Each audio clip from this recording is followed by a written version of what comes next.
bidak-bidak dia, ya kan, entah itu namanya si siapa Ade Kurniawan, ya kan, entah namanya Sylvester, itu kan ngomong yang biru itu, jadi kan akhirnya ngomong biru itu kan, tapi kan nggak mungkin dia tiba-tiba ngomong biru, kalau tidak ada blue light, bukan green light lagi, blue light dari si Jokowi.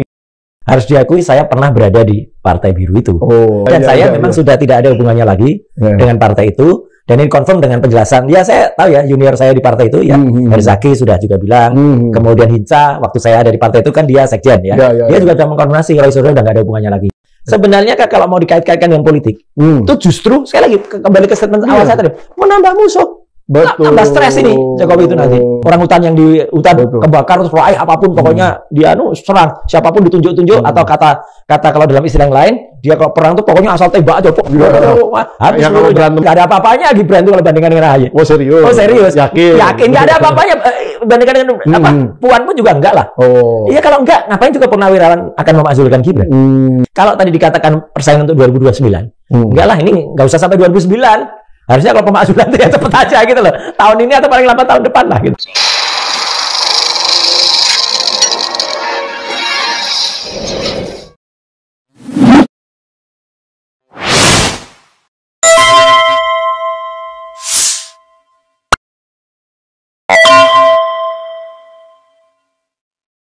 Bismillahirrahmanirrahim. Assalamualaikum warahmatullahi wabarakatuh. Kembali bersama saya Pembida Hidayatullah di acara kesayangan kita PhD 4K, podcast hanya di sini. Kritis, kreatif, konsisten, dan kocak. Haru biru. Warna politik kita sekarang diharu birukan oleh isu bahwa yang warnanya biru terlibat dalam konteks ijazah palsu mantan presiden kita Joko Widodo, di mana haru birunya ya salah satunya narasumbernya sudah ada di sini. Bung Roy Suryo, apa kabar Mas? Alhamdulillah, luar biasa. Bukan hanya haru biru Mas. Haru biru kan? Itu membuat orang halu. Jadi halu biru. Halu biru dan terlalu. Terlalu. Iyalah. Masa dikait-kaitkan? Warna biru itu apa sih sebenarnya? Susah Mas. Kalau orang mengatakan warna biru, dan kebetulan harus diakui saya pernah berada di partai biru itu. Kan ada biru tapi ada merahnya juga. Ada biru itu ada tiga. Biru itu ada tiga kan? Yang biru gelap ada dua. Dulu saya pernah di situ sama punyanya Pak Surya Paloh, itu juga biru tua. Yang agak-agak muda ada punyanya Pak Zulhas. Itu biru juga loh, jangan lupa. Matahari biru ya. Matahari biru. Kalau ini kan Mercy biru. Nah, gitu kan. Mas Roy ngumpul Mercy. Jauh sebelum di partai itu. Jauh. Gitu. Saya kira karena ada di partai itu, jadi kenapa Mercy semua dihubung-hubungkan. Tapi tidak berhubungan. Dan saya memang sudah tidak ada hubungannya lagi dengan partai itu. Dan ini confirm dengan penjelasan. Ya saya tahu ya, junior saya di partai itu ya, Herzaki sudah juga bilang. Kemudian Hinca, waktu saya ada di partai itu kan dia sekjen ya. Dia juga sudah mengkonfirmasi Roy Suryo udah nggak ada hubungannya lagi. Jadi bagus. Sudah pada dan ketum AHY kan juga udah bilang gitu. Jadi menurut saya sih ya udahlah, saya meskipun tipenya gini Mas. Saya meskipun sudah tidak ada hubungannya dengan partai itu, tapi saya tidak akan mengkhianati partai yang pernah sama-sama kami membesarkan diri. Itulah. Alasan keluar dulu apa Mas? Saya sekolah. Karena sekolah. Ya, dan karena memang saya sudah sekolah waktu itu. Ya, keluar dari situ dan selesai 4 tahun kira-kira. Jadi sekolah beneran itu. Bukan sekolah lantaran. Iya, maksudnya sekolah ya karena sekolah. Kan sebenarnya sekolah nggak ada urusan dengan politik juga. Nggak ada, cuman kan waktu itu sebenarnya saya masuk ke partai itu kan semenjak tahun 2005 dulu. Ya, 2005 itu sebenarnya sebelum saya masuk partai, saya udah membantu presiden terpilih. Waktu itu Pak SBY. Saya lah yang membuat dulu namanya belum istilah portal ya, tapi website www.presidensby.info. Website kepresiden dulu. Itu dulu kami berempat. Saya, Mas Budiono Darsono, detik.com, Ima Dewiriana itu orang IT-nya, sama Heru Nugroho. Nah, sekarang udah nggak ada tuh. Udah nggak ada. Semenjak Pak SBY sudah nggak presiden Jokowi info nggak ada. Masanya udah beda ya. Jadi kalau website kayaknya sekarang kan nggak keren lah.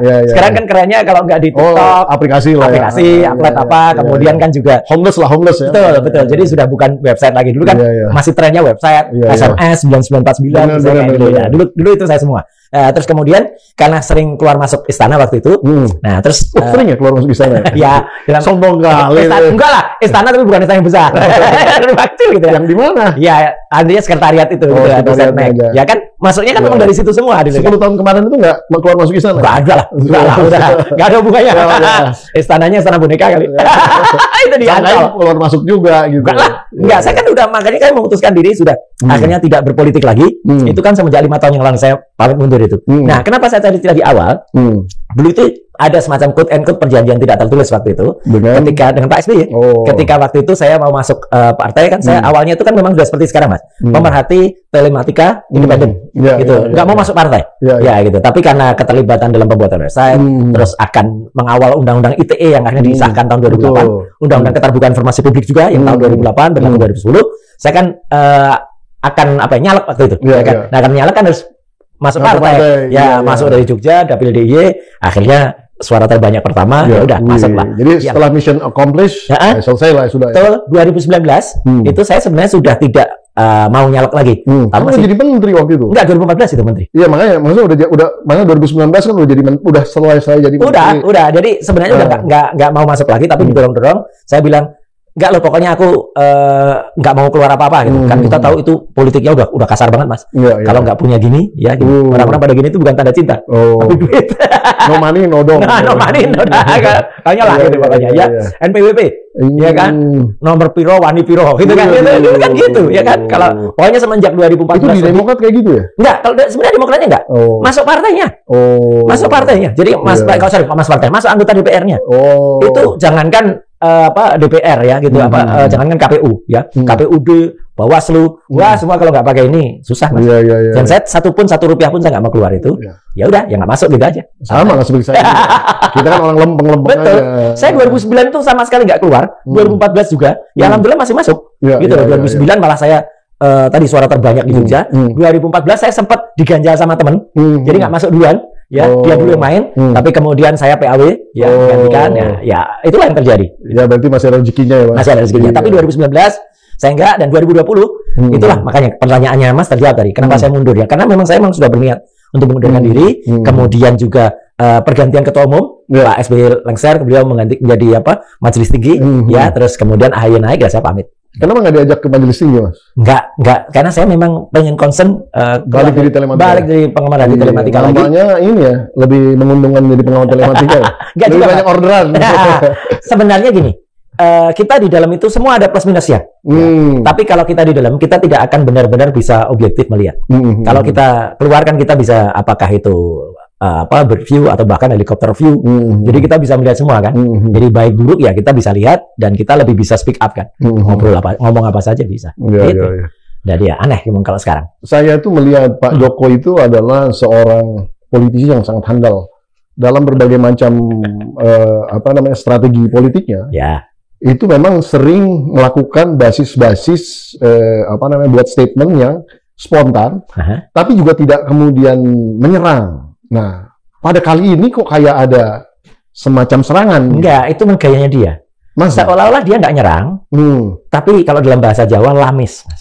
Apa itu? Lamis itu artinya adalah ya agak-agak munak gitu. Ya, jadi sebenarnya dia nggak mau ke sana, tapi gunakan tangan-tangan orang lain. Gebuk nyilih tangan. Memukul menggunakan tangan orang lain. Sama sebenarnya. Nyabok nyilih tangan. Sama seperti ketika pelaporan ya, kasus yang sekarang lagi masih hangat semenjak bicarakan dulu. Dia kan bilang, saya nggak menyebut nama-nama orang kok. Tapi ternyata kan sampai ke sahabat kita Abraham Samad juga ikut jadi terlapor, kan sampai 12 orang. Itu kan lamis juga. Sebenarnya kan dia bilang ke para lawyernya itu loh, ini targetnya. Ya, cuman kan seolah-olah ini kan jadi Polda Metro yang jadi ibaratnya tuh ketiban sampur atau kejatuhan kejatuhan hangatnya. Bukan kejatuhan durian tapi. bukan durian ini. Kalau durian sih enak. Keras dikit tajam dikit tapi enak. Kalau ini nggak enak. Jadi akhirnya kan tuduhan publik, berarti yang menunjuk ke-12 nama itu adalah Polda Metro. Polda Metro ini mau-mau aja gitu loh, dijadikan tameng gitu. Nah, sama Mas, kayak kasus itu. Jadi saya sangat tahu pasti ya orang namanya yang kemudian salah satu kader partai Gajah itu Mas, yang partai nggak punya ijazah itu.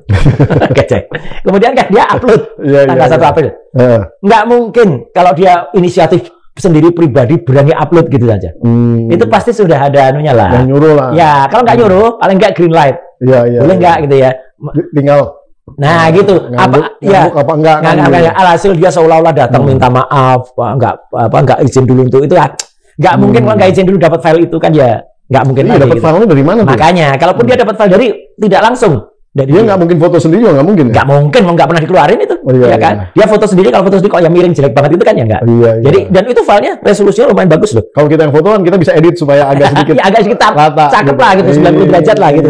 Jadi nggak jelek. Nah, terus yang sekarang tiba-tiba kelihatannya Jokowi kan nggak ngomong soal sosok partainya, ya kan? Hanya ngomong orang besar.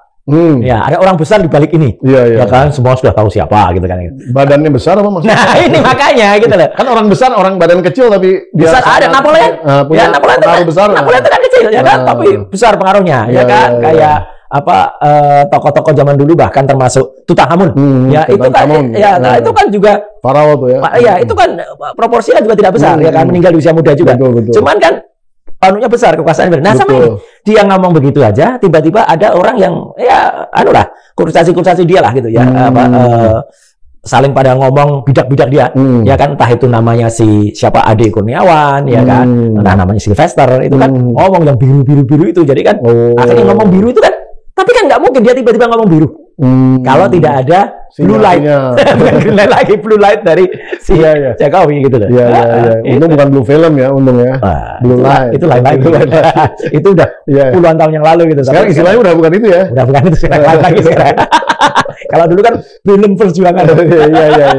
Betul. Tapi anyway mah, apa namanya?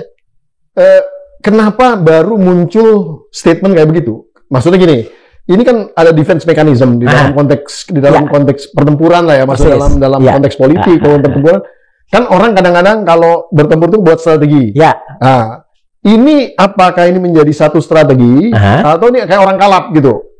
Artinya maksudnya orang kalap tuh karena nggak ada senjata lagi, pokoknya nyebutin aja. Jadi yang itu hampir sama dengan itu. Namanya saja ini kan mencari keaslian ya, atau membuktikan ya ketidakaslian ijazah di Fakultas Kehutanan. Isi kehutanan, isi hutan itu apa, Mas? Ya orang hutan. Orang hutan itu kalau Jalma Wono. Nah, Wono itu kan alas ya. Gitu. Jadi isi orang hutan itu ini ibaratnya kayak kalau hutan itu terbakar. Itu kan para orang hutannya kan menyelamatkan diri. Apa aja dia raih. Gitu loh. Apa aja dianggap sebagai jadi kalap tadi itu. Kalap tadi itu. Jadi kalap diraih, dan yang tadinya persoalan itu sebenarnya pure technical, pure ilmiah. Ini kan soal keaslian ijazah ya kan? Kemudian sekarang coba dikait-kaitkan dengan politik. Betul. Jadi kalau menurut saya ini malah justru blunder, Mas. Blunder besar gitu. Blundernya gimana, Mas?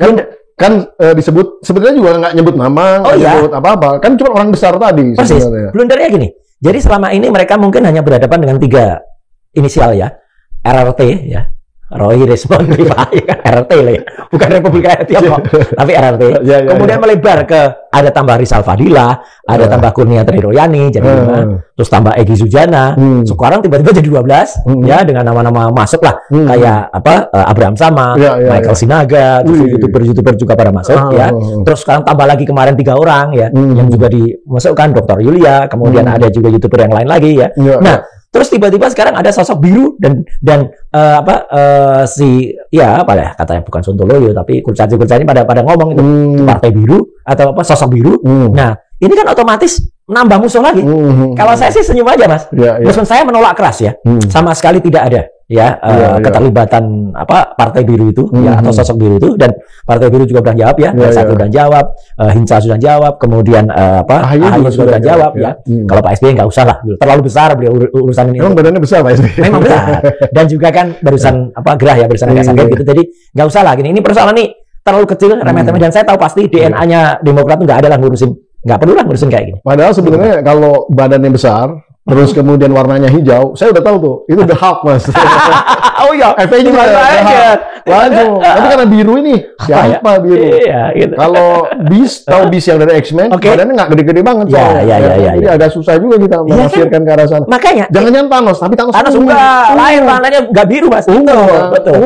Makanya beda. Kalau putih nggak juga kan gitu. Jadi lain lagi. Jadi aneh gitu loh. Kalau saya ini aneh, blunder. Tapi kalau saya justru senyum, jadi menurut saya dia justru akan menambah panjang musuh. Kemudian ini kan disambung-sambungkan dengan, mohon maaf nih ya, agenda 2029 nampaknya kan. Di mana apa namanya, kalau kemudian, mohon maaf nih, Mas Gibran mau disaingi oleh Mas AHY gitu loh, seolah-olah gitu. Emang mereka saingan? Nggak tahu ini, makanya saya nanya. Kalau saya enggak lah, beda jauh kelasnya, nggak ada apa-apanya Gibran itu kalau bandingkan dengan AHY. Oh serius? Oh serius? Yakin? Yakin, nggak ada apa-apanya bandingkan dengan apa? Puan pun juga enggak lah. Iya kalau enggak, ngapain juga Purnawirawan akan memakzulkan Gibran? Barusan sekarang, ya ketika kita ngobrol ini kan, dulu sudah pernah ada deklarasi di Jakarta, ya kan? Kemudian deklarasi juga pernah ada di Jogja. Barusan deklarasi di Medan. Jadi lama-lama, sebelum Medan ada juga di Bandung waktu itu. Saya juga ada waktu di Bandung, ya. Dan saya memang kalau orang pun dikaitkan itu Roy Suryo ngapain untuk ikut-ikut deklarasi? Saya statusnya sama dengan keterlibatan saya di pelaporan TPUA. Saya bukan bagian dari TPUA, Mas. Gitu. Jadi bukan bagian dari pembela ulama dan aktivis, tapi saya kan memang diminta oleh TPUA untuk menjadi ahli pada pelaporan itu. Dalam surat Purnawirawan Prajurit TNI yang sekarang juga suratnya dimasukin lagi ya karena kan Bang sempat agak terhambat di DPR. Sebenarnya DPR juga nggak hambat, nunggu momentum aja dia kan nunggu. Kemudian masukkan lagi ke presiden ya, udah diterima oleh Setnek. Saya tahu kita ngobrol ini beberapa jam sebelum ini surat itu masuk lagi di Setnek ya. Itu saya memang diminta untuk menjadi ahli karena di antara surat itu kan ada 4 poin soal pemakzulan Gibran. Satu, putusan dari MK yang dianggap belum clear. Karena apa? Karena waktu itu ternyata ada yang terungkap. Ferry Amsari cerita kalau ternyata putusan itu diambil tanpa sidang. Jadi tahu-tahu putus gitu aja, terus kemudian belum sempat membuat PKPU-nya, ya peraturan KPU-nya belum diubah, DPR-nya masih reses. Jadi kan sebenarnya kan ini masih banyak fakta-fakta atau novum yang bisa dibongkar lagi. Yang kedua soal kapabilitas dan kemampuan dari Gibran. Nah ini ketiga ini saya yang diikutkan, yaitu soal full fafa yang pernah kita obrolin. Pura-pura tidak tahu apa-apa itu kan jelas banget. Yang keempat itu soal indikasi korupsi yang pernah dilaporkan oleh Ubaidillah Badrun. Ya, itu ke KPK. Nah bahkan yang terbaru adalah kita pernah ngobrol juga. Yang terbaru kan akun dari Gibran Rakabuming itu kan terciduk dia follow situs judul. Akun judul, IG judul itu. Yang resmi Wapres kan? Iya. Yang resmi Wapres. Makanya bukan Fufu Fafa. Bukan yang resmi dia gitu Gibran itu. Bahkan sudah dikonfirmasi resmi juga oleh Set Wapres. Set Wapres jawabnya juga enak juga. Sudah unfollow. Jawabannya kok sudah unfollow. Berarti kan mengakui kalau unfollow. Nah, ini kan termasuk sebenarnya. Tapi kan kalau itu bisa aja salah pencet, Mas. Ya nggak mungkin lah salah pencet. Dia tuh hanya memfollow sekitar 600 sekian gitu, kok bisa salah pencet kan ya nggak mungkin lah. Ya mungkin gitu lah. Ya salah pencet atau salah otak. Nah, juga jempol kan. Nah, itu jadi artinya itu sekali jawaban saya kalau dikatakan, ngapain juga Roy Suryo ikut-ikut di Purnawirawan itu ya.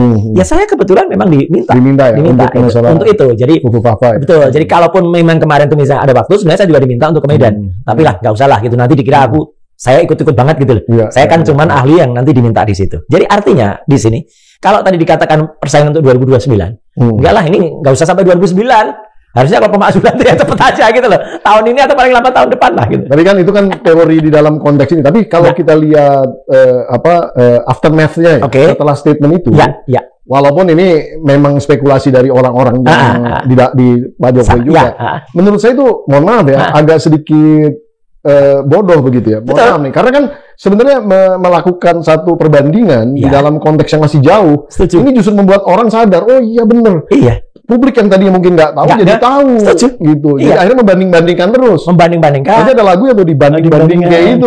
Iya kan? Dulu udah diputar tuh pada saat peringatan 17 Agustus tuh. Ojo mbok banding-banding gitu kan.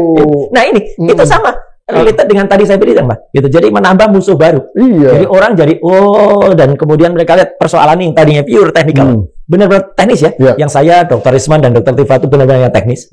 Dan kami itu ini benar Mas, lillahi ta'ala kami jujur itu tidak didanain. Tidak didanain itu pasti.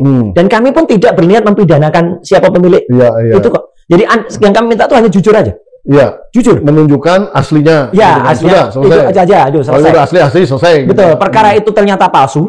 Dan kemudian memang kalau kami sih yakin konsekuensi masing-masing. Konsekuensinya itu silakan mungkin pakar hukum tata negara. Jadi ketika kemudian ada yang bilang kalau itu nanti aturan-aturan dulu pernah dibuat batal dan lain atau gagal, saya sih enggak. Satu kata aja Mas, jujur. Tapi kan sebetulnya kalau misalnya ini, Mas. Pak Jokowi nggak punya. Jadi harus berani jujur Mas. Sama Mas, inilah bahayanya kalau Mas Roy Suryo di acara saya selalu buka-bukaan. Jadi harus buka baju, jujur, buka baju lah. Kenapa nih Tugu? Mas, belakangnya ada Tugu. Ini Tugu Jogja.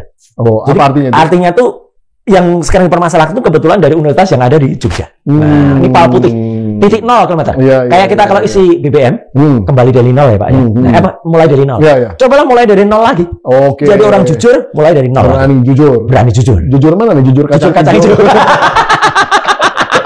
Itu. Jadi itu aja. Kami itu hanya meminta kejujuran dan meminta kenegarawanan. Kalau dia nggak jujur nggak negarawan, ya itu lain soal gitu loh. Itu aja Mas. Tapi tarik-tarik ke politik ya salah ya. Berat Mas. Tuguhnya berat. Ini bisa di mana? Dapat di mana nih kaosnya? Ini kalau didapat lagi Mas. Ini waktu kemarin ke Jogja. Waduh. Ini para penggiat Jogja. Ini yang dari forum juga jadi kayak Roy Studio nih. Dapat kiriman kaos mulu nih kayaknya. Kalau ini nggak kiriman malah. Dikasih langsung. Waktu di Jogja. Ya itu maksudnya dikasih langsung. Kasih langsung oleh teman-teman forum aksi tanah air ini. Kasih langsung dan kemudian ya memang kita harus berani jujur. Iya. Jadi bukan berani mati aja ya. Tapi berani jujur. Kalau berani mati, ya memang kita akhirnya semua akan masuk bahas 1x2 itu. Tapi kan nggak itu aja. Nah, saya melihatnya begini Mas. Kalau di dalam narasi politik yang berkembang ini justru yang diuntungkan malah AHY. Mas gimana pendapatnya? Saya sih nggak artinya kan AHY ini sebenarnya mohon maaf ya. Jadi menteri pun juga under the radar ya. Walaupun tiba-tiba oleh Pak Prabowo nampaknya dikasih peran. Nggak hanya menteri Mas, Menko sekarang. Ya maksudnya menteri Menko artinya kan. Artinya kan under the radar gitu sebenarnya. Pemberitaan juga nggak terlalu banyak, exposure nggak terlalu, tiba-tiba dibandingkan begini justru malah kelihatan itu, naiknya ya. Kalau itu mungkin satu mungkin bisa keniscayaan atau apa. Dan kemudian kan sudah disebut-sebut ini kan. Yang saya hanya dengar aja. Kemudian kalau misalnya itu sudah confirm atau 08 mungkin memperhatikan soal pemajulan. Cuman kan sekarang siapa yang menggantikan? Itu kan jadi soal kan. Gitu loh. Kalau saya sih nggak lihat sampai ke sana, terserah aja, itu bukan urusan saya. Nggak, perkara masih pemakzulan. Kalau wapres pemakzulan kan belum tentu harus ada wapres lagi. Betul. Pak Habibie juga nggak ada wapres. Bung Karno, sempat kan? Sempat lama. Pak Harto pun sebenarnya juga loh. Pak Harto kan sempat ketika Ngarso dalam ke-9, Sri Sultan Hamengkubuwono ke-9 itu menyatakan mengundurkan diri. Pak Harto kan lama, kemudian tidak, kemudian baru dapat wapres lagi. Iya kan, habis itu. Artinya profil AHY yang tadinya under itu muncul, padahal sekarang Partai Gajah ini mau digedein katanya, kan menurut saya kurang strategis ya.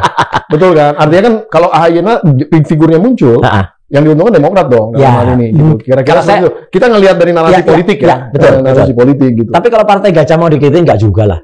Masih kan gajah yang besar katanya. Iya, gajah besar, tapi kan gajah yang besar itu dulu ketika menyerang Ka'bah kan habis juga dia. Oh gitu ya. Iya, karena kita salah. Abraha gitu. Iya kan salah diserang burung ababil habis lah ini ya. Jadi pakai sijil ya. Iya, makanya jadi sijil dipakai sama Iran sekarang. Iya, tapi lain anunya kan. Bentuknya yang modern itu kan. Nah, jadi artinya sebenarnya kalau mau dikait-kaitkan dengan politik, itu justru sekali lagi kembali ke statement awal saya tadi, menambah musuh, tambah stres ini Jokowi itu nanti. Iya. Tapi sekarang nguntungin yang lain untuk memberikan ini kepada yang lain. Jadi bagi kami ini yang memang sejak awal itu tanpa niatan politis sedikit pun, itu justru menambah sayap gitu loh, ya kan? Nanti kan teman-teman justru, gitu ya. Jadi mereka udah ya kayak tadi orang hutan yang di hutan kebakar terus apapun pokoknya dia serang siapapun ditunjuk-tunjuk atau kata kalau dalam istilah yang lain dia kalau perang tuh pokoknya asal tembak aja. Habis kalau berantem tuh udah nggak pakai jurus lagi. Iya, asal gini aja ya, habis sendiri nanti. Itu kan. Nah, ini juga gini Mas, kalau misalnya kemudian di dalam konstelasi pemakzulan tadi. Sebenarnya kan dengan ada musuh sekelas Demokrat, kan Demokrat di DPR ada berapa jumlahnya? Sekarang tinggal nggak banyak lagi Mas. Ya tapi lumayan lah. Kalau kemudian mau interpelasi mau apa kan bisa tuh. Ya dan pasti kalau yang namanya politik itu ya kita pernah Mas ya di dalam. Itu kan jangan hanya dihitung fraksinya. Iya kan ada sahabat-sahabat yang nanti bisa banyak. Itu udah jadi kerikil yang luar biasa itu. PDIP yang sekarang masih punya anggota DPR yang cukup banyak ya. Tiba-tiba kalau jadi kekuatan tambahan kan bisa tambah. Iya kan. Kemudian itu makanya saya pikir ini langkahnya benar-benar. Nasdem PKB itu sangat-sangat cair sebenarnya. Bisa aja mereka kemana? Bukan cair artinya nunggu cair Mas ya. Tapi artinya mereka dengan mudah berbalik gitu loh. Ya mungkin kalau Golkar sekarang masih agak-agak Mas gitu kan masih agak-agak. Maksudnya gimana? Nunggu. Artinya belum tentu cepat berubah kan. Jangan Golkar yang berubah nanti. Nah itu duluan. Ya bisa jadi. Biasanya kan begitu kalau Golkar kan dari momentum paling tepat. Gitu kan. Yang penting dia dapat apa dulu paling gede. Nah itu orang politik kan gitu. Kayak ini. Saya dengar kemarin emang ada loyalitas di politik? Nggak ada kan? Yang sama adalah ada kepentingan. Kayak kemarin kan respon surat penawaran itu. Itu yang pertama kali responnya saya dengar kan Golkar kan dari Mas Doli. Mas Doli bilang, ayo segera dijawab. Meskipun jawab itu bisa menunjukkan ya atau tidak, bisa menunjukkan bagian atau enggak gitu. Gue dapat apa nih? Nah itu kita tahu lah gitu. Iya. Dan dia udah lapor Bahlil juga paling. Nah pasti lah. Nggak mungkin lah. Bukan Bahlil mungkin dulu kan anak buahnya Pak Jokowi jadi menteri kan. Jadi ketua umum Golkar itu ada andilnya Pak Jokowi. Iyalah. Kita lihat loyalitasnya lebih ke arah kepentingan atau kepada nggak tahu kepada siapa. Sambil nginjek ya. Ya, gua mau dulu. Enggak gitu kan. Gitu. Ya, politik itu dinamis saja, ya kan? Kita udah sering lah melihat sesuatu yang berbeda-beda, bermacam-macam, ya kan? Ya, tidak ada yang berubah selain perubahan itu sendiri. Pak Habibie aja dulu mempertahankan Golkar kan, tidak dibubarkan. Iya. Tapi kemudian pada saat pertanggungjawaban itu ditolak pertama kali. Malah Golkar yang sama dengan Pak Harmoko. Pak Harmoko menyampaikan ke Pak Harto, maju terus Pak Harto. Pokoknya semua memilih di belakang Bapak. Setelah di DPR berubah, ketoknya beda ya. Ketoknya beda. Sampai copot tuh palunya. Dan ketika lapor ke Pak Harto kan ditanya, jadi gimana? Keputusannya? Saya minta Bapak mundur, Pak. Kopi lah. Kemudian terbang ke... Paling realistis tapi. Iya. Iya, itulah politik, Mas. Jadi pemirsa di PSD Forum ini juga jangan kaget kalau tiba-tiba politik itu juga tiba-tiba bisa betul. Bisa tiba-tiba shifting ke sana. Justru malah di dalam politik itu yang saya pahami, Mas. Yang paling ekstrim itu biasanya yang mencelat lebih dulu. Yang paling jadi juara membela itu yang mencelat dulu. Iya. Itu, karena dia buat ngamanin dirinya kan. Dia duluan kabur. Dia tahu lah dia artinya udah aman dulu, stable duluan, yang lain. Kalau ini masih kuat, dia pasang badan gitu. Tapi kalau ini udah nggak kuat, ini mencelat duluan. Ini udah pasti tuh. Kalau ingat mencelat tuh saya jadi ingat ijazah yang kita pastikan 99,9% palsu itu, Mas. Itu huruf A-nya juga mencelat keluar. Mencotot. Saya ingat banget tuh istilahnya, Mas. Mencotot. Iya, karena beda dengan 3 ijazah yang lain, 1115 Pronojiwo, 1116 Almarhum Ari Mulyono, 1117 Sri Murtiningsih, yang lain itu identik, sama rapi. Nah, ini kan mencotot keluar. Saya sampai ingat itu kan lucu. Kata-katanya itu lucu, mencotot gitu. Lucu. Memang, faktanya begitu kan. Meskipun ya itu sama Bareskrim ya, sama Mabes kan, itu kan masih belum jadi pertimbangan. Tapi ya nggak apa-apa. Gitu. Sekarang ini kan ada status naik nih, Mas, dari penyelidikan ke penyidikan. Nah, itu tuh maknanya apa itu? Maknanya memang kalau orang sebut itu muncul tindak pidana. Menurut Polda Metro Jaya, dan tindak pidana pada kasus pencemaran nama baik dan fitnah, dan mungkin juga dihubungkan dengan penghasutan. Nah, kalau sudah itu mereka akan mencari siapa tersangkanya. Ya kita lihat saja. Kalau saya sih oke aja. Sudah ada 12 orang yang itu disebut muncul dalam SPDP, surat pemberitahuan dimulainya penyidikan. Ya, saya termasuk yang dapat. Ya, jadi artinya maksudnya tersebut dan tapi nggak dapat SPDP-nya kan? Enggak, SPDP-nya kok lampirannya dapat. Dapat. Karena kan 12 nama itu semua dapat. Ada ya. Enggak apa-apa. Sekarang kita challenge nanti. Bisa nggak Polda Metro Jaya benar-benar membuktikan apakah memang betul apa yang kita sampaikan selama sekian bulan ini ya itu terbukti memfitnah atau enggak? Fitnah itu kan harus dibuktikan dulu, Mas, ijazahnya asli apa enggak? Lah kalau ijazahnya itu belum sampai inkrah, itu semua pakar hukum bilang belum sampai inkrah dibuktikan di pengadilan, ya nggak boleh, nggak bisa ada fitnahnya dibuktikan. Kan aneh, Mas. Artinya persoalan pembuktian kepalsuan atau keaslian ijazah itu di stop di Bareskrim, sehingga ini belum sampai pengadilan. Terus tiba-tiba yang ini mau digas duluan. Ini kan jaka sembung pegang golok, Mas. Nggak sambung. Ya gitu loh. Locknya apa? Jok. Gitu loh. Jadi nggak nyambung tiba-tiba. Mau disebut kami itu melakukan fitnah, ujaran kebencian, bahkan menghasut. Ini paling lucu, Mas, menghasut itu. Fitnah itu kejam kan ya, Mas? Lebih kejam dari pembunuhan. Kalau fitness itu kejim. Nah, kalau fitnah enakan fitness kan? Nah, enakan fitness harusnya ngapain juga fitnah. Atau kejam sama kejim kan? Fitnah, nah itu kalau kata Sri Mulat lebih kejam daripada fitnah. Pakai fitnah. Luar biasa. Ya itu jadi ya kita lihat aja. Kira-kira berapa lama waktunya ini sampai ada kalau memang sebenarnya kan kita juga lihat kalau memang sebenarnya itu katanya buktinya sudah ada. Katanya saksi-saksi dari pihak pelapor di sana sudah komplain. Ahlinya sudah ada, katanya ahlinya sudah memastikan, itu pastilah masuk ITE. Tapi kan konyol. Konyolnya gini, Mas. Kami itu mau dijerat dengan pasal 32 bahkan 35 ITE.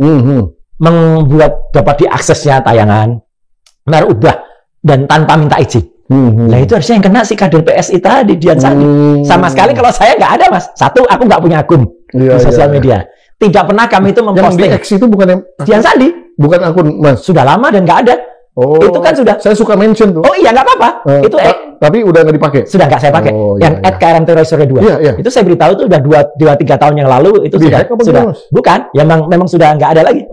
Tapi masih aktif, cuman ya nggak saya pakai. Dan tidak ada. Nggak. Tidak ada. Ahli telematika dihack gitu kan, malu-maluin aja kan. Bisa dicek. Tidak ada satupun postingan terbaru saya dari akun itu. Mulai 2-3 tahun yang lalu. Jadi itu sudah membuktikan kalau itu sudah kan. Itu sejak Twitter diambil dari Elon Musk. Iya, itu kan. Karena Mas nggak mau ada urusan sama Elon Musk. Sama-sama Mas ya saya. Oh iya. Sana Elon Musk, MUST, saya MAS. Jadi artinya apa? saya tidak ada lagi bukti untuk membuat dapat diakses ya. Itu harusnya Dian Sandi. Dian Sandi lah yang saya kena. Kalau dia kena duluan, oke, saya Dr. Resmond itu bisa nanti dijerat misalnya apa? Pasal kemudian menggunakan bukti palsu. Tapi itu pun juga nggak kena pasal 3235. Hanya pencemaran nama baik saja. Yang itu kasar karet gitu loh. Tapi kalau kami dituduh dengan 3235, itu yang kita challenge. Makanya kita lihat Mas, pertanyaan Mas tadi. Ketika status itu dinaikkan menjadi penyidikan, penyidikannya sebatas apa? Kan semua pasal disebutkan, dibebankan kan? Lah kan konyol tuh. Ada lagi misalnya laporan yang konyol ya dari seorang pengacara Farhad gitu kan. Farhad Abbas yang dia kliennya namanya si Profesor itu. Paiman itu. Profesor itu. Profesor loh Mas. Iya, profesor cuma 2 bulan. Loh, bisa aja kan? Ya, pokoknya itu kan nomanino dong. Nah, makanya nomanino doang dan dia lagi ributkan oleh mahasiswa atau oleh kampus yang lama ya, Mustafa Beragama. Dialah urusannya dia. Padahal beragama tuh ya. Padahal beragama harusnya. Di situ kan juga ada disebut-sebut pemerasan. Lah kalau pemerasan juga pada yang melakukan yang dituduh pemerasan itu kan misalnya orang namanya Pak Bitor. Yang katanya dia punya kegiatan. Dia minta kepada seorang bukan Paiman. Mintanya bukan ke Paiman, orang lain. Tapi tiba-tiba yang transfer Paiman. Loh, kok bisa? Nah, makanya terus karena yang transfer Paiman dan kurang dari itu, dia bilang kurang nih, terus dianggap itu pemerasan. Itu konyol. Dan pasal itu juga tiba-tiba disebutkan dalam saya belum dengar suratnya sama sekali ya, tapi tiba-tiba disebutkan dalam kasus yang saya dituduhkan juga. Ini kan konyol-konyol banget. Ibaratnya gini Mas, Polda Metro ini melakukan kan dia kan sebenarnya yang lapor ke Polda Metro pertama kali kan Jokowi. Ya kan dengan 310 311 pasal 27A, kemudian 28 sama 32 35 itu. Terus tiba-tiba ada pelaporan yang lain. Ada dari inilah termul-termul inilah ternak-ternaknya ini ya. Dia lapor dengan 160 penghasutan. Tiba-tiba ini digabung. Kayak misalnya ada laporan pencurian, terus ada laporan perkosaan, tiba-tiba digabungkan. Saya dituduh melakukan pencurian, perkosaan dan lain sebagainya. Kan bisa aja kan? Kan bisa aja habis nyuri itu super. Atau mencuri keperawanannya. Wah, itu juga bisa. Jadi ini dipaksa-paksakan. Makanya. Jadi penonton PSD4 ini harus lihat bahwa kelucuan itu juga terjadi di sini. Ada laporan yang digabungkan. Kemudian juga lokus dan tempus deliktinya, Mas. Waktu dan tempat kejadiannya itu nggak masuk akal juga. Awalnya 26 Maret, yang saya tidak ada di peristiwa itu. Ya, jangankan tidak ada, disebut aja nggak. Tiba-tiba dimajukan lagi 22 Januari.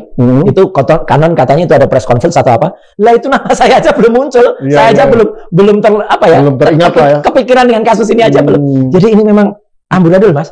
Jadi kalau besok itu orang-orang yang pada. Tapi si penyidikan dari mulai Januari itu. Ya, kan sekarang katanya 22 Januari. Sampai sekarang katanya. Sampai sekarang. Tapi tempus dan lokus yang tertulis di surat itu yang sekarang beredar itu pada 22 Januari. Nah, makanya jangan kaget kalau kami semua kemarin di 22 Januari itu siapa Mas yang buat? Saya juga nggak ngerti. Nggak tahu ya? Saya juga nggak ngerti konon kabarnya atau gimana gitu. Belum terbuka malah.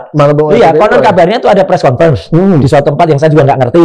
Ya, orang-orang juga itu siapa nggak pernah disebut. Nah, kalau ada saya kan gampang Mas. Ketika awalnya jangankan yang itu. Ketika yang 26 Maret pun itu sempat ditunjukkan ke pemeriksaan. Makanya kan saya cepat pemeriksaannya. Saya ditunjukkan, saya pertanyaan saya gampang ke penyidik kan, penyidik waktu itu. Ada nggak saya di situ? Nggak ada Pak. Ya, kok saya nggak ada di situ kok disebutkan? Iya Pak, ini perintah pimpinan lah. Tanya dong ke pimpinanmu, saya bilang gitu. Salah nggak tempus dan lokus ya? Terdiam gitu. Iya Pak. Ya udah. Ya saya nggak ada hubungannya itu. Ngapain lagi aku diteruskan ditanya? Jadi persoalan lain juga nggak usah. Sebenarnya kalau udah tempus dan lokusnya nggak salah, itu dipanggil aja udah bingung banget. Makanya. Nggak mesti harus ditanya, dipanggil aja udah membingungkan. Iya, setuju. Atau membagongkan. Jadi meskipun dia Petro, yang pernah saya bawa itu Petro itu, dia lebih dari Petro, adiknya lah Bagong. Waduh. Konyol Mas, persoalan ini konyol, lucu. Terus kalau kita kembali di awal, dia malah melebarkan melebarkan lawan ya. Terus kemudian malah diamplifikasi oleh para termul-termulnya, ternak-ternaknya ini kan malah jadi kacau gitu. Mas, tapi kan kita tahu ya, basis, mohon maaf nih, urusan penegakan hukum di kita ini kan rentan terhadap berbagai macam isu politik juga ya. Persis. Kita menyaksikan ada putusan terhadap Om Lembo, kemudian Hasto. Siap nggak kira-kira ngadepin hal-hal yang seperti itu? Oke, saya sih lihat gini ya, kayak Pak Tom Lembong, yang kemudian sebenarnya banyak ya. Saya pernah menduduki posisi yang setara lah ya, menteri kayak itu. Orang buat kebijakan itu kan kadang-kadang menteri itu kan belum tentu dia juga yang bikin kebijakan sendirian. Ya harusnya kan melibatkan pasukan di bawahnya. Satu juga. Itu, kedua, kan? Menteri-menteri seniornya kenapa juga nggak kena? Itu misalnya gitu ya. Dia senior juga itu maksudnya sebelum dan sesudahnya. Karena kebijakan itu sama persis. Dan terus berulang sebenarnya. Terus berulang. Terus dia juga ada pembantu presiden.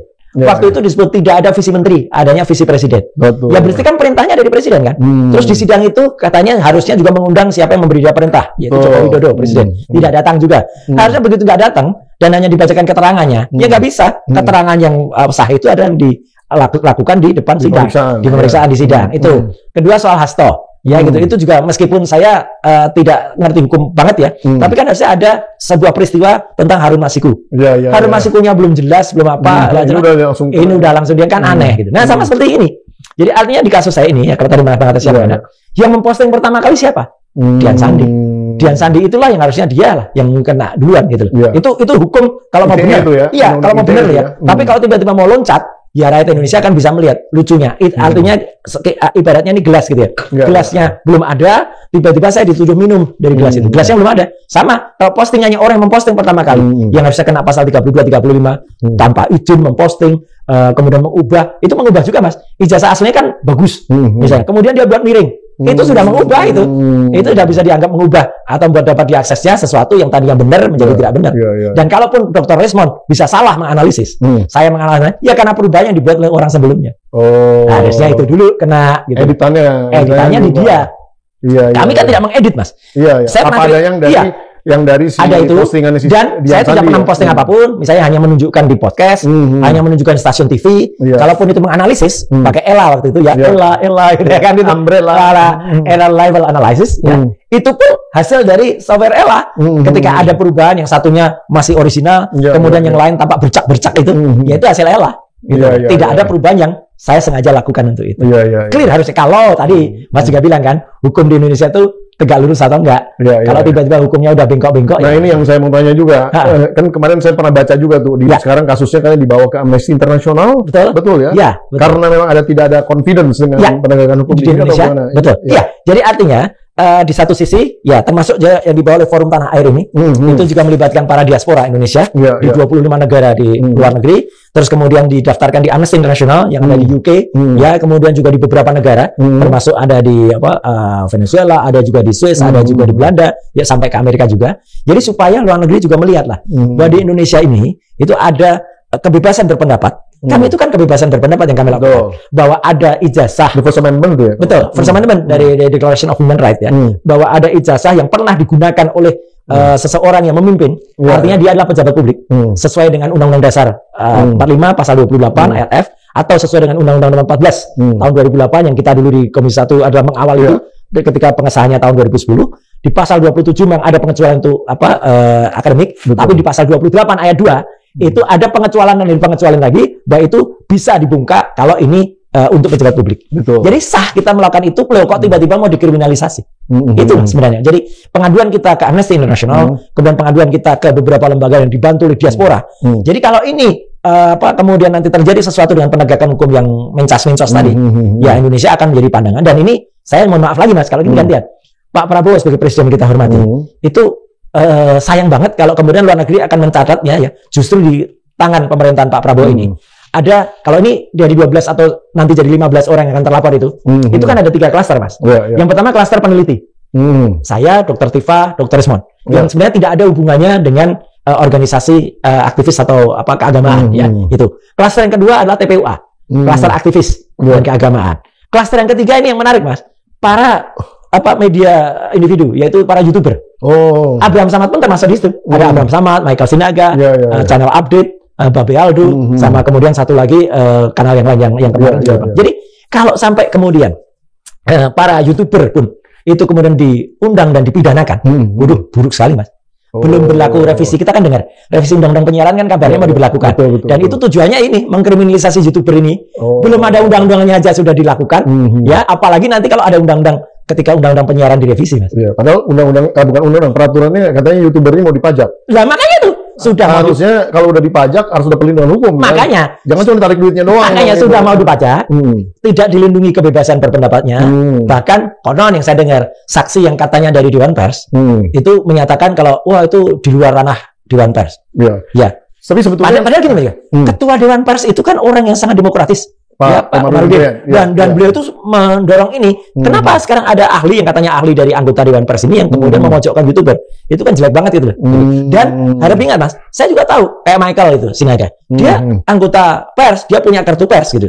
Yakin itu. Misalnya contohnya kayak gitu. Itu contohnya. Enggak, maksud saya gini, kalau misalnya si YouTuber ini menyebarkan hoax lah. Kan itu memang kena. Ya. Tapi di sini hoaxnya di mana? Gitu. Nggak ada. Kan belum bisa disimpulkan. Betul. Apa, Mas? Hoaxnya belum disimpulkan. Ijazahnya belum dipastikan. Betul, itu maksudnya. Terus katanya, mereka, yang saya dengar ya, mereka mengundang tidak cover both side. Loh kan lucu Mas. Yang namanya YouTuber itu bukan seperti media yang harus cover both side. Dan kalau kita lihat kan, bagus kalau memang kadang-kadang PSG itu mengundang narasumber gelora. Ya, dulu saya juga pernah di saudara kembar ini di Madilog juga kami mengundang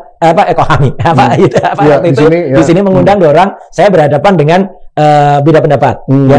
Tapi kalau kita lihat YouTuber yang di pihak sono Mas, yang Ceboker Nusantara itu namanya organisasinya Ceboker Nusantara, itu lebih kejam lagi, lebih ngawur lagi Mas menyebarkan hoax. Udah pakai maki-maki, udah pakai berita namanya juga aneh-aneh ya. Ada yang katanya anak kopral lah atau anak apalah gitu, ngaco lah gitu, dan omongannya juga benar-benar betina itu ngaco dan menyebarkan hoax benar. Pak Bitor pernah dikatakan sudah meninggal, nggak ada ralat sama sekali, ngawur. Itu harusnya yang lebih kena gitu loh. Aneh kalau Polri sekali lagi itu clear. Tapi sekali lagi kalau saya pesan, kalau mungkin Pak Prabowo atau staf beliau ya mendengarkan ini memang ada bahayanya kalau justru di rezim ini malah ada YouTuber yang kena, ya ada peneliti yang kena, ada aktivis keagamaan juga yang kena, gitu Mas.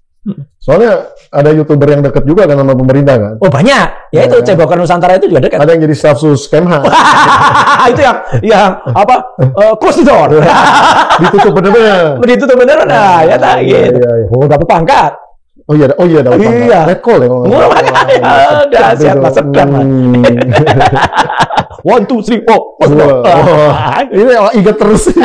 Iya, kan tiap YouTube kan itu kan punya ciri masing-masing. Dan itu kreatif, Mas. Iya. Seperti di sini. Iya, seperti di sini. Artinya, kocak kan. Betul. Artinya, nah kalau kita boleh singgung nih sahabat kita yang sekarang menjadi Menkom Digi ya.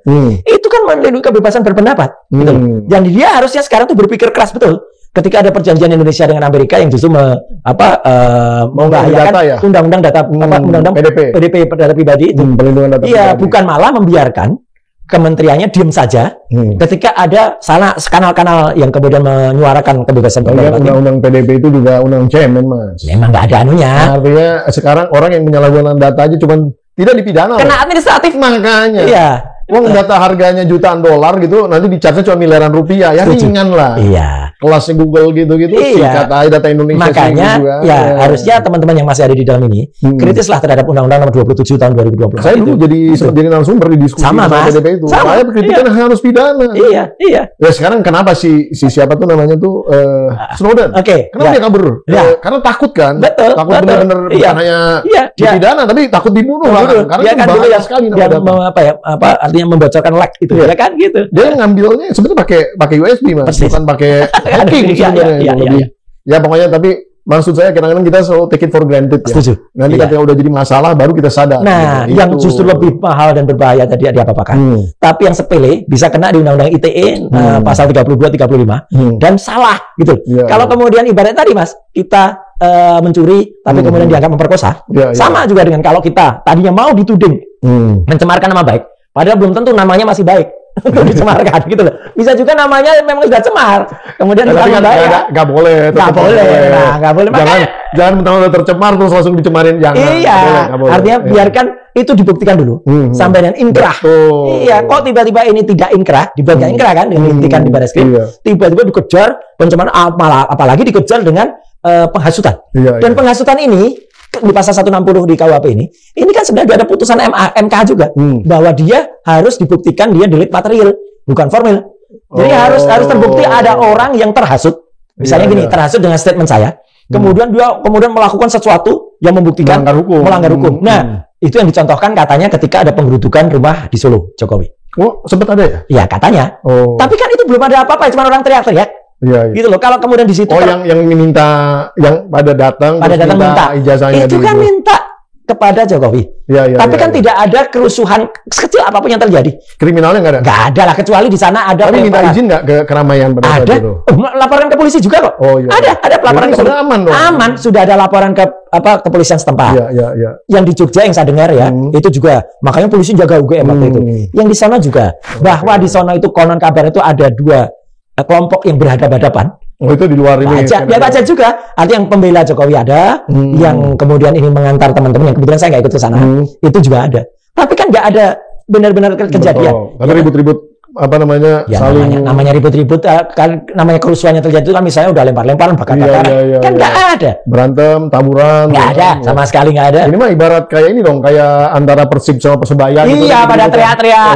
Gitu loh. Bahkan kalau Persib sama Persebaya kadang-kadang udah pakai lempar flare, ya kan? Gitu. Itu lebih bahaya. Atau lempar batu. Ini nggak ada. Ya saya dengar ada sedikit gesekan. Misalnya ada malah justru dari pihak pembelanya Jokowi itu ngambil ikat kepala gitu ya, gitu dari teman-teman PPUA. Tapi kan nggak dibalas gitu. Kecuali gantian yang sini ngambil kepalanya gitu. Nah itu baru. Wah itu kalau ngambil kepala bahaya. Makanya itu loh, atau ngambil kakinya sehingga kehilangan otaknya. Iya kan? Kan otaknya didengkul. Itu maksudnya, aduh bahaya. Misalnya kayak gitu. Karena enggak ya nggak ada apa-apa lah, itulah lucu maksudnya. Waduh. Jadi ini sebenarnya kalau saya lihat, kira-kira Mas, sorry nih, saya harus nanya nih, endgame-nya apa sih ini sebenarnya? Buat Mas Roy dan kawan-kawan lah. Kalau saya sederhana, endgame-nya jujur tadi. Berani jujur. Kalau kepolisian berani jujur ya, kalau kejaksaan nanti juga berani jujur, dan pengadilan itu berani jujur ya gitu, itu akan selesai dengan misalnya nanti ijazah ini misalnya memang benar-benar terbukti tidak benar. Dengan bukti ya, ini udah bukti sebenarnya. Skripsinya yang 99,9% itu palsu. Kenapa saya bilang palsu? Nggak ada lembar pengujiannya, nama pengujinya juga nama pembimbingnya juga salah. Yang di dalam doktor, yang di sini udah profesor, nama Pak Kasmijo nggak ada di situ. Itu kan fatal banget sebenarnya. Cuman kan sekarang lucu Mas, ketika kita ngobrol ini, tiba-tiba di UGM kan yang namanya perpustakaan kehutanan kan dibongkar. Bongkar sekarang ini? Iya, katanya akan proses digitalisasi. Dengan digitalisasi, nanti tuh orang hanya bisa mengakses digitalnya saja. Jadi hanya bisa memproses, misalnya adalah file-file digital. Analognya, aslinya tuh katanya dimusnahkan. Lu kan aneh gitu. Meskipun undang-undang kearsipan kita, itu memang ada klausul yang sayangnya itu kalau saya nggak salah baca ya, itu ada di atas 25 atau 30 tahun tuh bisa dimusnahkan. Tapi kan aneh gitu loh. Ini kan karya ilmiah. Amerika saja Mas, yang negara yang sangat sudah jauh lebih tua daripada Indonesia merdekanya, sampai dengan sekarang tuh arsip-arsip lama, ya amandemen-amandemen atau konstitusi yang lama tuh masih disimpan di bawah lantai New York. Iya kan? Itu apa namanya di London, di University of London itu ada library-nya. Betul. Library-nya itu semua tesis, bukan tesis, kalau di sana nggak ada skripsi, namanya tesis semua. Itu udah dari ratusan tahun yang lalu dipelihara banget. Masih ada. Walaupun digitalisasinya ada. Digital kan hanya untuk supaya orang tidak kemudian mengotori atau bahkan rusak yang asli, dia bisa melihat melalui LTD. Betul. Ya. Jadi bisa melihat melalui tesis dan skripsi ya gitu, dia bisa melihat disertasi ya di situ. Tapi kan kalau mau aslinya bisa datang, bisa lihat. Lah kalau ini hanya digitalnya, itu kan repot gitu. Kemarin Dr. Risman ke Jogja ya, itu kaget melihat Fakultas Kehutanan itu yang perpustakaannya dibongkar. Padahal sahabat kita yang lain EG Effendi Ghazali itu lagi berniat juga mau datang ke UGM untuk lihat-lihat itu. Kan EG dengan bangga juga memamerkan skripsinya. Dia justru bangga, ini loh skripsi saya diuji sama Bang Edward Depari. Nah itu dosen saya juga. Nah kalau orang berani seperti EG itu kan sebenarnya selesai dari dulu. Jokowi itu dari dulu nunjukkan aja, ini loh ijazah gua, ini tuh skripsinya selesai. Nggak usah bikin reuni-reunian Mas. Kemarin itu kan ada reuni. Kalau buat reuni boleh lah, kapanpun juga kalau kita kangen sama temen boleh. Tapi kan nggak lucu lah, masa awal tahun ajaran ada reuni itu. Biasanya reuni itu pas Yes Mas. Gitu ya? Iyalah itu reuni konyol lah kemarin tuh. Artinya saya tidak kan kangen Mas. Ya barusan ada reuni kok Februari kemarin. Sekarang mau reuni lagi tuh reuni apaan? Terus reuni kok datangnya bareng pakai. Biasanya kan reuni datangnya sendiri-sendiri. Ya, ini datang udah berseragam datang bareng. Dari mana? Seragam memang harus. Seragam harus. Justru dia nggak mau pakai seragam. Dan kebetulan seragamnya warnanya biru lagi. Mungkin itu maksudnya biru itu ya. Teman-temannya reuni. Iya. Jadi itulah, dan banyak nih kalau kita lihat postingan-postingan, wah itu pesertanya ini bla bla bla. Saya nggak usah ikut yang kecil-kecil komentar. Tapi yang jelas reuni itu lucu. Dia juga datang reuni masih kayak pejabat, pakai baju putih, beda dengan yang lain-lain, dan hanya ikut di satu acara kecil. Intinya reuni ke Wanagama, ya, dia nggak ikut. Foto-foto di Balai Rum juga nggak ikut. Jadi ngapain reuni? Gitu. Tapi itu reuni benar-benar reuni angkatannya beliau. kita senyum aja Mas. Kalau Mas baca di semua komentar di WA Group ya, atau komentar di post yang ada, baik dari kagama mana kota-kota, wah menertawakan semua Mas gitu. Iya. Yang benar-benar angkatan kalau misalnya memang ini bukan, kemana ya? Nah makanya itu kan ada 80-an lebih. Itu kemarin sekitar 30-an yang datang. Dan banyak lah yang speak up itu. Kalau itu sih bukan temannya asli atau itu dari mana. Saya nggak perlu harus sekecil itu ya, anunya meneliti. Iya. Tapi ada lulusan ITB juga. Makanya itu ikut di Tapi kan lulusan ITB bisa aja S1-nya UGM, S2-nya ITB. Sama. Saya juga lulusan UNJ juga Mas. Oh kan, benar kan. S3-nya UNJ.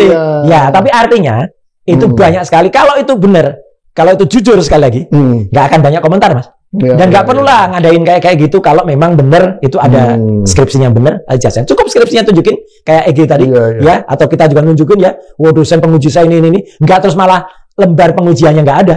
Dan itu pun sempat dikatakan oleh Profesor Sofyan Effendi, meskipun itu sehari kemudian kan dicabut. Tapi yang baru lagi Mas, yang ini saya sangat sedih ya. Apa itu Mas? Ya Profesor Sofyan Effendi kan minggu lalu tiba-tiba bukan mencabut, didatengin di rumahnya oleh para petugas dari keamanan. Kemudian 12 jam diinterogasi.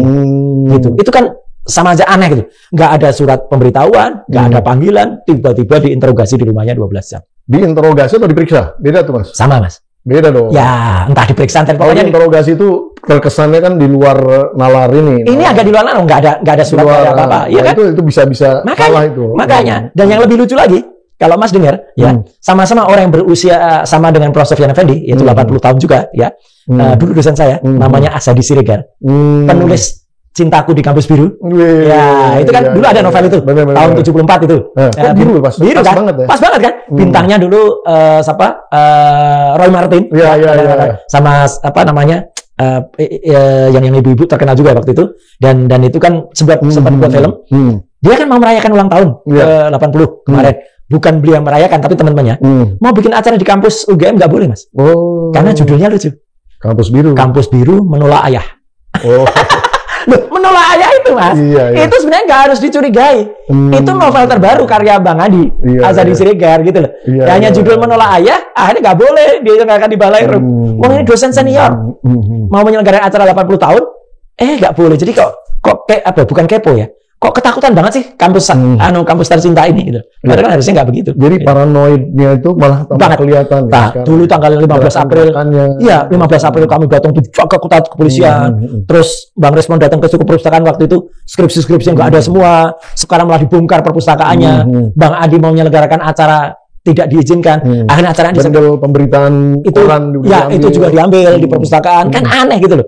Terus malah ya menurut saya sayang banget Mas gitu. Kampus tercinta, kampus yang didirikan dengan semangat perjuangan dan semangat kedaerahan 19 Desember 49 kok sekarang malah berbuat begini jadi nggak sesuai dengan kasus ini lagi gitu loh. Berani jujur, harusnya ada tugu, dan tugu ini biasanya kita lewatin Mas kalau kita melakukan niti laku itu proses refleksi ketika di UGM jalan dari pagelaran Keraton Yogyakarta tempat kampus UGM dulu kita ke utara melawan arus, dulu sempat judulnya niti laku melawan arus gitu Malioboro ke utara, kemudian sampai ke Tugu ini, Tugu ini kemudian ke timur, kemudian sampai Perempatan Korem, ke utara lagi, Bula Sumber sampai ke kampus UGM.